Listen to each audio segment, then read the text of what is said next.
So on Friday, we talked about prepositional phrases. And if you look at the top here, once you begin prepositional phrases, using prepositional phrases, you use word groups as adjectives to describe nouns and pronouns or adverbs. So I've got some examples on your sheet. They ran across the field. That says where they ran. Or the field across the street is full of rocks. That tells me which field we're talking about. I cannot move that second one around. An adverb, at least in theory, I've only got a couple of words around that phrase, gets to move. Now, in the same way that we use a phrase with no subject or verb, we might use a subordinate clause or a dependent clause to describe either an adjective or an adverb. Dependent and subordinate are interchangeable here. Now, I have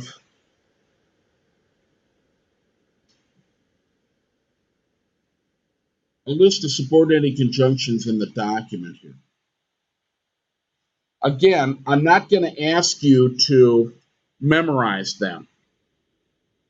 But what I am going to do is think a little bit about those words as they start something that has a subject and a verb, and as they're going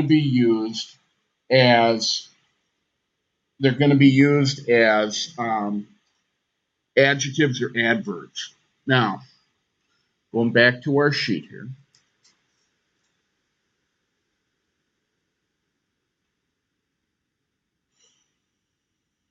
When you begin a group of words with a word from that list, it becomes immediately descriptive. Somewhere along the line, you might have had an English teacher or a teacher in general tell you couldn't start a sentence with the word because. Do you remember that?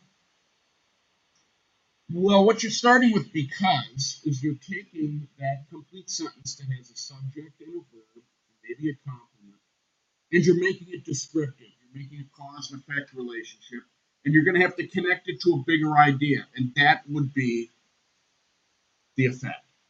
Because it's 10:30 in the morning, comma, people are tired. People are tired would be the bigger idea. Now, as I scroll down a little bit here, he has a bad case of the flu. That's going to be a complete thought.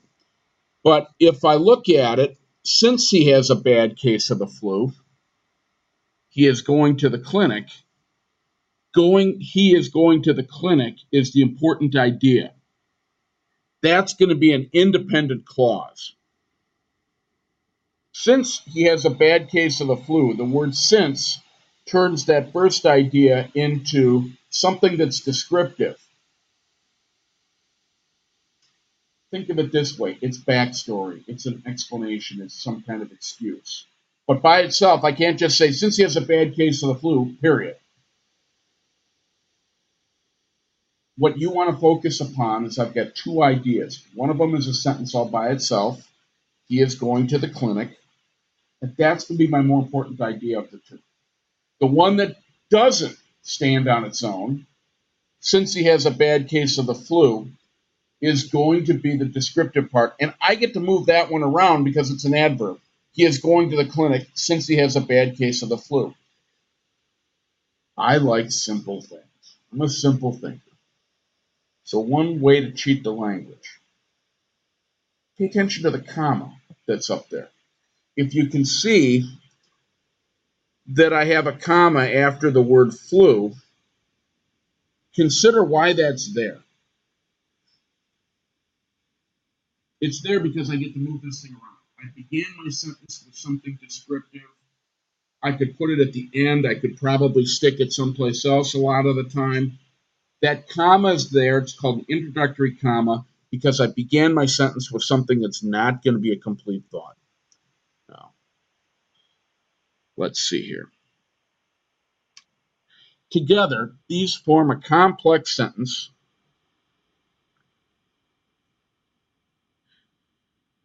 because the dependent clause could move. It's an adverb clause. He is going to the clinic since he has a bad case of the flu. When I end my sentence with that description or that excuse or that explanation, whatever it I no longer have to have that comma. Sometimes people will use it, but it's not essential. I'm going to tell you it doesn't. And I'm going to go back to the idea that I babble about a lot. We write the way that we listen. We like it when people get to the point. So when I have a complex sentence, which is what this is called, and I begin with the more important idea, who did what to who, that we're really listening for, I don't need a comma to set off the explanation once I get there. He's going to the clinic because he has a bad case of the flu. Our ears are very impatient. So when we start with the description at the beginning, well, because he has a bad case of the flu, he's going to the clinic. The bottom line has been moved to the end. Students will sometimes tell me when you start thinking about commas, I put a comma in there because I heard a pause. Think about that for a minute. Can't hear a pause. But what we're conditioned for is we're listening for that big idea, that subject. He's going to the clinic. The comma gets placed there because we figured it out. Now, Phil, who has a bad case of the flu, is going to the clinic. I've got a couple of pronouns, who, whose, whom, which, and that. And those are going to begin subordinate clauses that are adjectives. Remember, adjectives like to butt in. They get in the way. Phil is going to the clinic. There's a complete thought. I stick who has a bad case of the flu in the middle. It's describing Phil, so it doesn't have a chance to move. It's going to have to be somehow or other getting between my subject Phil and my verb is, actually is going. And in order to do that, it's going to have to be an adjective clause. It's describing Phil. Note, adverb clauses can move around. Adjective clauses are next to the noun, pronoun that they describe. Adjective clauses can only start with a relative pronoun. Now, if you turn it over here, look at our directions.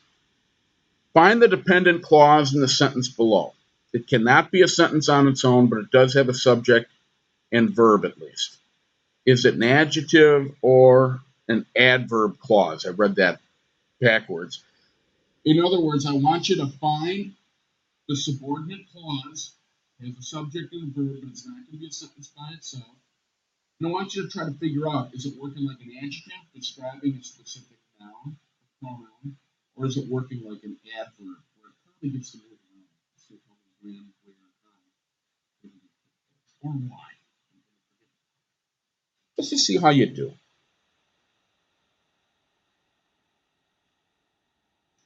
Yeah. All right, coming back here. So we're looking for the dependent clause. It cannot be a sentence on its own, but it does have a subject and a verb. I'm going to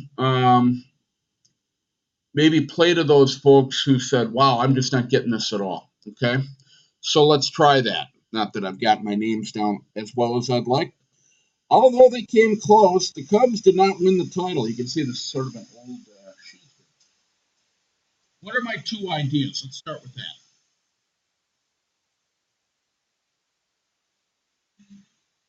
First sentence, yes. I have, although they came close with my comma, Cubs did not win the title. The second part of that, the Cubs did not win the title, is a complete thought. That's a sentence, right? It's the first part that's going to be that subordinate clause. It's dependent. I couldn't say, although they came close, period. I need to connect that to something else to get a complex sentence. How'd that go? Did that make sense? Okay. Look at the next one here. The guy who skipped me in line forgot his wallet. Serves him right. Why not put some commas in there? I'm going to be lazy about it and say, because there are a lot of guys around here. In order to make this make sense, the adjective clause, who skipped me in line, is necessary to tell me which guy I'm talking about. The guy who skipped me in line. Hope he gave the wallet back. Number 3, I sat in the seat that was broken. Much like number 2, I don't get to move those subordinate clauses around. Who skipped me in line has to go after guy, and that was broken has to go after seat. They're adjectives. Subject that, verb was broken. And number 2, subject who, verb skipped, direct object me. Those are adjectives. They have to be there next to the noun that they're describing. When I see it on the board, it becomes simple. I'm always fascinated by how that works in here. Put the sheet in front of you, but people's eyes don't come off the screen. I have a comma to cheat with, and it comes after board. It becomes simple at a particular time. I need an adverb clause when I see it on the board. I as the subject, see as the verb. I could move that to the end. It becomes simple when I see it on the board. That's why I have a comma. That's an adverb clause. How are we doing so far?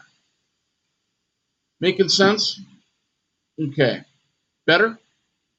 Is it better when you see it rather than watching me drag it and highlight it and all that kind of stuff?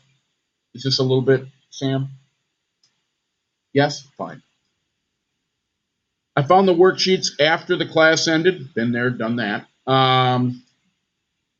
Starting with after, changes that to descriptive. Class, subject, ended, verb. After the class ended. Because I'm ending with my description, I stick that at the end without a comma. 4 of the students whose names were called never attended class. Yes, by the way, drop date, the end of the week, just to be clear. Whose names were never called describes what? Students, right? It's got to be interrupting students and attended, the verb. It's going to be right there. Whose is a relative pronoun. If you live on root beer and tombstone pizza, you'll get sick of both. I knew a guy that tried going a whole semester. If is a condition. Didn't say it was a friend. The result, when I have a condition, is going to be a sentence by itself. You will get sick of both. If you live on root beer and tombstone pizza. Number 8, her diet, which was embarrassing, was all sugar. Which was embarrassing describes her diet. A complete sentence would be her diet was all sugar. Whenever I see that person, I know that I need to look busy. I've actually got 2 subordinate clauses here. That's the hey dummy asterisk here, so I don't miss it. The first one is in the comma, before the comma. Whenever I see that person, under what condition, I need to look busy. Okay? I probably would have killed this sentence, but I'll just explain why my asterisk is there. I, subject, verb, know. What is it that I know? That I need to look busy. Give yourself a gold star. That is an adjective clause. It's being used as a compliment. It's what I know. Altogether, that whole mess is what I know. So I've got 2 subordinate clauses in this. Not that it needed to be that complicated. Since his voice sounded like it was from the bottom of a well, we heard him clearly. We heard him clearly is a sentence all by itself. It is an independent clause. My subordinate clause begins with since. Voice is the subject, sounded, and then I've got a couple of prepositional phrases like it was from the bottom of a well. Kind of complicated.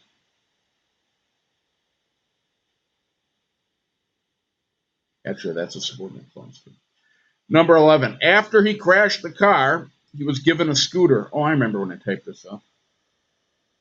Got a guy who crashed 3 cars, none of which cheaper than $50,000 that semester, then went and got himself a hoverboard, ran that into a wall.